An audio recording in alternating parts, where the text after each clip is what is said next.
Persaingan perebutan gelar juara BRI Super League semakin seru. Setelah di pekan ke-31 ini, Persib Bandung dan Persija Jakarta sukses mendapatkan 3 poin dari lawannya masing-masing. Sedangkan sampai video ini gua record, Borneo FC baru akan memainkan pertandingannya besok. Dan ini tentunya akan menambah tekanan kepada Borneo FC untuk bisa mengalahkan tamunya Persita Tangerang dalam lanjutan pekan ke-31 BRI Super League. Nah, gue ingin bahas bagaimana jalannya pertandingan Persib menghadapi PSM Yogyakarta dan juga jalannya pertandingan antara Persija Jepara dan Persija Jakarta. Persib Bandung tampil dengan formasi andalannya dengan 4-3-3, di mana starting lineup ada sedikit perubahan dengan menempatkan Kakang Rudianto sebagai bek kanan menggantikan Robby Darwis. Di lini tengah, Maklok digantikan oleh Lucho Guajocea, dan di lini depan, Andrew Yung digantikan oleh Ramon Tangki yang tampil sebagai starter.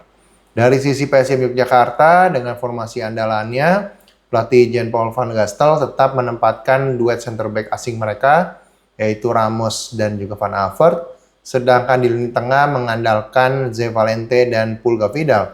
Di lini depan, Van Gastel kembali menempatkan false nine dari Corvi sebagai ujung tombak. Nah, babak pertama, Persib langsung tancap gas sesuai dengan prediksi gue bahwa Persib akan mengambil alih jalannya pertandingan. Inisiatif dilakukan oleh para pemainnya.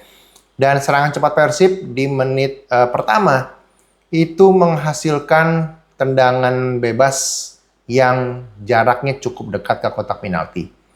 Dan eksekusi tendangan bebas yang dilakukan oleh Tom Haye berhasil mengirimkan sebuah umpan matang yang berhasil disundul oleh Patricio Matricardi untuk mencetak gol bagi Persib Bandung. Nah, sebagai catatan, Patricio Matricardi mencetak gol keduanya, di mana gol pertamanya juga dicetak ketika melawan PSM Yogyakarta di Yogyakarta dulu, di putaran 1 ya. Jadi, Pato Matricardi ini adalah center back yang cukup kuat dalam duel udara, dan ketika duel menghadapi Yusaku di dalam menjaga tendangan bebas Tom Haye, di situ kita bisa lihat bahwa Pato Matricardi memenangi duel one-on-one-nya. Sehingga dia dalam posisi bebas, berhasil menyundul bola, dan Cahya Supriyadi tidak mampu berbuat apapun untuk menepis sundulan dari Pato. 1-0 untuk Persib. Nah, Persib di babak pertama terus melakukan serangan-serangan, tapi kondisi 1-0 di awal pertandingan ini membuat Persib tampil lebih slow down ya. Gue melihat Persib lebih bermain cerdik, bermain lebih sabar, dan mungkin cenderung akan sedikit terlihat lemas ya. Jadi beda dengan Persib yang tampil di babak kedua saat menghadapi Bayangkara FC. Karena jelas situasinya. Jadi bukan Persib yang nggak bisa ngebut dan nggak bisa agresif ketika saat menghadapi Bayangkara FC. Tapi ketika menghadapi PSIM dan dibutuhkan hanya 3 angka, Bojan Hodak juga sangat cerdik untuk bisa mengontrol ritme dari penampilan para pemainnya. Jadi gue melihat ketika sudah unggul di menit pertama, Persib harus memastikan 3 angka bisa mereka raih. Dan oleh karena itu, serangan-serangan pun lebih rapi disusun dan lebih sabar untuk dilakukan finishing ke sepertiga pertahanan akhir dari PSM Yogyakarta. Nah, dengan tampil lebih sabar, tampil dengan lebih hati-hati, Persib juga membuat banyak peluang. Salah satunya adalah Ramon Tangki yang menerima umpan matang, sayang tendangannya sudah di depan gawang Cahya Supriyadi, masih melambung ke atas gawang. Nah, jadi gue rasa Persib di separuh babak pertama ini tampil jauh lebih baik ketimbang PSIM, meskipun PSIM juga bereaksi dengan mencoba untuk melakukan beberapa manuver. Tapi gue tidak melihat adanya peluang-peluang berbahaya yang dilakukan oleh PSIM di babak pertama ini. Jadi Persib totally di babak pertama berhasil menguasai pertandingan dan layak untuk unggul di babak pertama. Nah, memasuki babak kedua, gue melihat penampilan tim Persib tampak lebih sedikit menurun dibandingkan dengan di babak pertama, ketika para pemain Persib justru menurut gue mereka diminta untuk hati-hati, tapi berakibat mereka seperti kehilangan ritme permainan.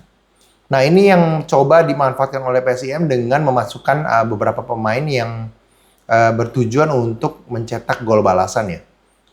Dan so far di babak kedua ini gue melihat para pemain PSM ini lebih menguasai jalannya pertandingan, sementara Persib justru lebih banyak bertahan dan mengandalkan defense counter, yang dimana sebetulnya ini merupakan salah satu strategi Bojan Hodak juga ya. Kalau kita ingat beberapa musim lalu, defense counter adalah strategi yang disukai oleh Bojan Hodak.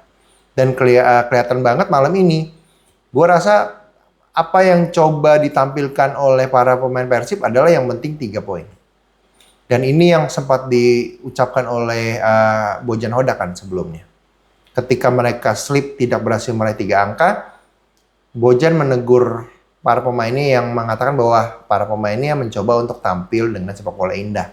Yang sebetulnya filosofi Bojan Hodak menurut gue tidak mengutamakan sepak bola yang indah, tapi adalah sepak bola yang menghasilkan 3 angka. Nah, ini yang sangat ditekankan oleh Bojan, sehingga di separuh babak kedua, gue melihat pemain Persib, tanda kutip ya, cukup amburadul untuk dibandingkan dengan beberapa pertandingan terakhir. Jadi, di babak kedua, meskipun juga ada beberapa peluang, gue melihat para pemain tampak tidak pada top performance-nya. Jadi, banyak kesalahan-kesalahan yang dilakukan dalam membuat final decision. Banyak sekali Etam juga salah passing di final decision. Begitupun juga ketika Berginho, kemudian Andrew Yung. Kan ada tuh. Jadi Andrew Yung juga dapat sebuah true pass ya. Sayang dia lebih memilih shoot ke gawang Cahya Supriyadi, padahal ada Sadil yang sudah bergerak bebas. Sama juga konteksnya ketika ada peluang ya dari Berginho yang di akhir-akhir itu berhasil melakukan capping, namun tendangannya berhasil diblok oleh Cahya Supriyadi. Jadi dari sisi PSIM sendiri babak kedua meskipun menguasai ball position, gue tidak melihat adanya peluang matang yang dihasilkan yang bisa membahayakan gawang Persib, selain hanya membuat para pemain Persib frustasi untuk menguasai bola. Dan hasil statistiknya pun dalam pertandingan ini Persib melakukan 16 shot on goal dan hanya, kalau gue nggak salah, hanya 7 yang on target. Jadi sekali lagi Persib harus lebih klinikal di lini depan. Conversion rate goalnya masih tidak terlalu baik. Dan ya bagi Persib yang penting kan 3 poin ya. Itu cukup. Nah, gue ingin masuk ke pertandingan selanjutnya adalah Persijap melawan Persija Jakarta. Jadi tuan rumah Persijap Jepara ini juga berjuang untuk mendapatkan 3 angka. Jadi gue melihat meskipun Persija Jakarta lebih menguasai jalannya pertandingan, Persijap juga memiliki ambisi untuk meraih hasil optimal. Jadi para pemain asing mereka pun yang ditampilkan juga lebih banyak yang berposisi untuk menyerang ya. Jadi Persijap juga dalam mengandalkan counter attack-nya beberapa kali melakukan manuver-manuver yang membahayakan gawang Andri Tani Persija Jakarta. Jadi Persija Jakarta pun dalam pertandingan kali ini melakukan beberapa rotasi pemain guna untuk menyambut El Clasico Indonesia ya pada pekan selanjutnya. Jadi Coach Mauricio Sosa tidak memainkan beberapa pemain andalannya seperti Donitri digantikan Shane Patinama, kemudian Jordi Amat juga disimpan, dan kedua pemain ini kan berpotensi untuk mendapatkan kartu kuning jika dapat tuh akan absen ya. Jadi Coach Mauricio Sosa seperti tahu akhirnya kedua pemain ini disimpan, tidak dimainkan. Kemudian untuk menggantikan Jordi Amat, Van Basten Sosa masuk di lini tengah. Di lini depan pun Maxwell dicadangkan, memainkan Axel, memainkan juga Rehan Hanan, dan permainan cukup menarik dari kedua tim meskipun beberapa kali gue melihat dari tuan rumah Persijap Jepara banyak melakukan kesalahan elementer. Dan hasilnya pun kan di babak kedua terjadinya gol yang dilakukan oleh Rehan Hanan ya. Nah itu pun kan berawal dari kesalahan elementer Wahyudi Hamisi ketika salah melakukan passing.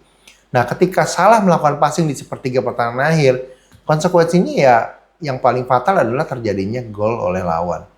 Jadi ketika Wahyudi Hamisi salah melakukan passing, direbut oleh pemain Persija, akhirnya umpan crossing ke dalam kotak penalti, cutback, berhasil di drive oleh Rehan Hanan dengan baik sekali.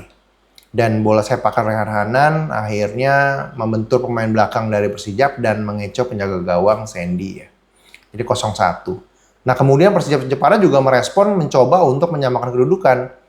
Mereka mengganti beberapa pemain yang menurut gue cukup berbahaya. Contoh adalah memasukkan Azikri dan juga Diki Kurniawan ya. Dan ini kan ada satu peluang dari Diki yang tendangan bebasnya masih ditepis oleh Cyrus Margono.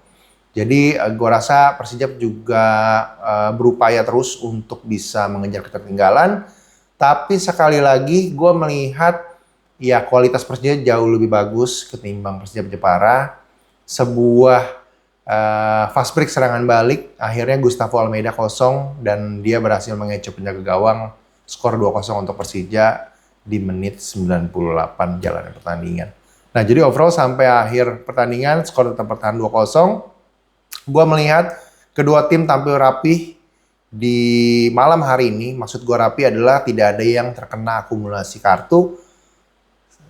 Jadi dalam pekan selanjutnya El Clasico Indonesia, kedua tim akan tampil full tim. Jadi El Clasico Indonesia ini akan membuat gelagat pecinta sepak bola nasional akan betul-betul memfokuskan perhatiannya, dan tentunya dengan full squad dari kedua tim ini akan menambah kualitas permainan yang ditampilkan. Itu harapan gue, dan gue juga berharap bahwa kedua tim bisa tampil dengan baik, no drama, dan intinya adalah kualitas permainan sepak bola Indonesia akan terus meningkat. Nah, hasil ini tentunya juga akan memberikan tekanan bagi Borneo FC. Seperti yang gue bilang, Borneo FC diwajibkan untuk harus mendapatkan 3 angka untuk bisa terus menempel Persib Bandung, dan juga harus menjaga jarak dengan Persija Jakarta. Jadi sampai video ini gue record, besok mereka baru main. Ya tentunya Borneo FC juga akan sangat sadar untuk bisa tampil dengan sempurna ya, demi mendapatkan 3 angka. Dan tekanan bisa menjadi 2 arah, bisa positif maupun negatif. Kalau positif, ini akan membakar motivasi para pemain Persib Etam untuk tampil lebih beringas dan agresif di kandangnya. Tapi kalau tidak berhasil mengelola tekanannya, bukan tidak mungkin Persita Tangerang akan merepotkan para pemain Borneo FC. Nah, jadi gue rasa analisanya itu aja guys. Thank you for watching. Bye.